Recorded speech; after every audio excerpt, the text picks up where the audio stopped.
Só queria aproveitar o que ele falou e, assim, o que eu entendo, que em Adão e Eva houve uma necessidade de Satanás se incorporar a alguém, a algum ser, a uma serpente, para induzir e criar a tentação.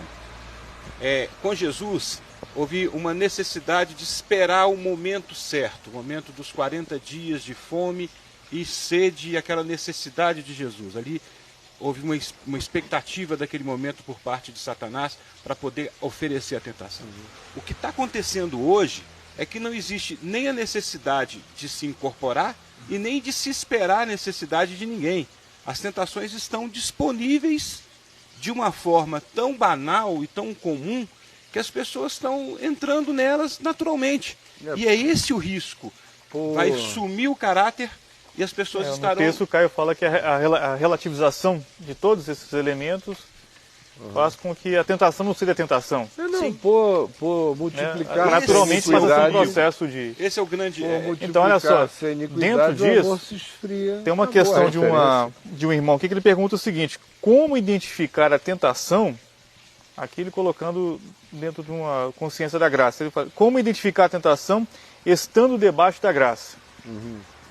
Não sei se eu entendi a questão dele, mas pensando nessa relativização... Do jeito que você identifica em qualquer lugar, né? Jesus... Não, mas pensando, por exemplo, na graça hoje, para alguns, como sendo um elemento de relativização do pecado, da tentação, do que seja, como um meio de você engraxar a vida, né? Como o Sandro colocou, pode tudo. Então, também uma questão. Aí seria na graxa, né? Na graxa é só... É só fazer o que a Marta Suplicy disse, relaxa e goza. Até a entrada daquela... Não é nem do tarugo, é daquela ponta de decoração de gelo fino da casa do Super-Homem no Polo Norte. Quando chega lá, aí para. Agora, na graça... Não existe essa questão, porque onde abundou o pecado, superabundou a graça, onde superabunda a graça, superabunda a consciência. E a responsabilidade então, enquanto... Ninguém que diz a graça de Deus cresceu em mim, vai achar que a graça cresceu nele como concessão, como permissividade, como luxúria, como unção de capricho, para que ele libere todos os seus desejos, todas as pulsões, vontades todos os desejos. E pulsões. Aí é o contrário, ele não encontrou de fato a graça.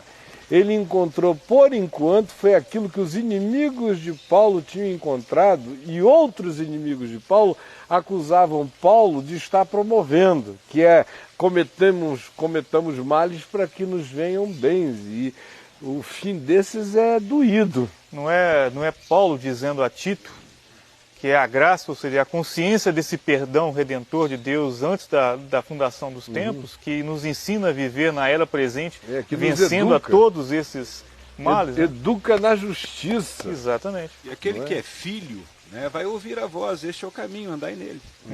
Viu, Caio? Fala assim, outra coisa também no começo da sua fala, eu lembrei de Pedro falando nos últimos dias, ele se reporta a Sodoma e Gomorra, e fala que Ló afligia sua alma todos os dias pelo ímpio procedimento que aqueles ímpios pecadores cometiam. Eu falo assim, aí eu vou do texto dos evangelhos, onde cita aquele cara que estava possesso. Jesus fala especificamente de uma possessão individual e fala de uma possessão coletiva. E uma vez eu lembro que, acho que foi a primeira vez que eu vim, você falou assim: Zé, o que estava uma coisa que te angustia, com proposta de um debate? E naquele dia, fui pego meio de surpresa, não estava lembrando, mas eu tenho comentado muito com a Sandra, uma coisa que me angustia é mais ou menos aquele sentimento que Ló tinha. Porque a coisa chegando a nós como onda, né, de iniquidade. E isso provoca uma sufocação, e é uma tentação, né? E que a necessidade de sair da cidade de imediato, uma proposta de Deus, de sair daquele meio, uma coisa que estava tão impregnada naquela família, que chegou a fazer com que aquela mulher olhasse para trás, e olhasse para trás porque estava se destruindo algo que estava dentro dela, não só exterior, mas já tinha se interiorizado. E também naquelas 2 filhas dele, ao ponto de embregar o pai e se deitar com ele.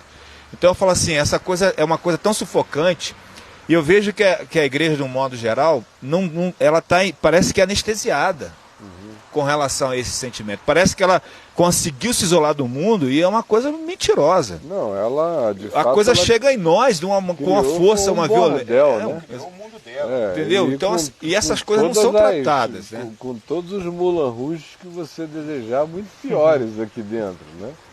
E aí as histórias a gente não precisa nem contar, né? De todos os níveis.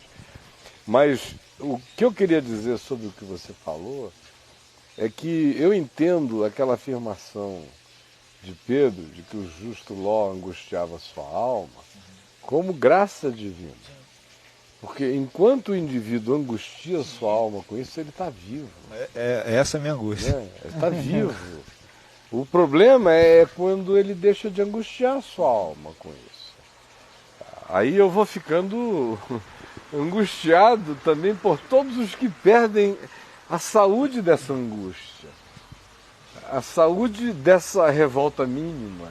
Essa angústia é a salvação. Tem que ter. Isso não transforma você num legalista, não transforma você numa pessoa impiedosa. Não dissolve o ser, né? Mas, por outro lado, deixa você absolutamente consciente da sua necessidade de andar particularmente com uma consistência que grite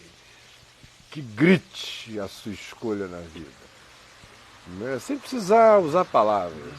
Além do que, essa angústia do justo Ló não tem que gerar evasão, a não ser quando chega a hora de sair mesmo. Não tem que gerar evasão, mas é a única coisa que permite ao indivíduo sair para trabalhar em Sodoma e Gomorra e voltar inteiro. Porque no dia que a pessoa estabelece um termo de conforto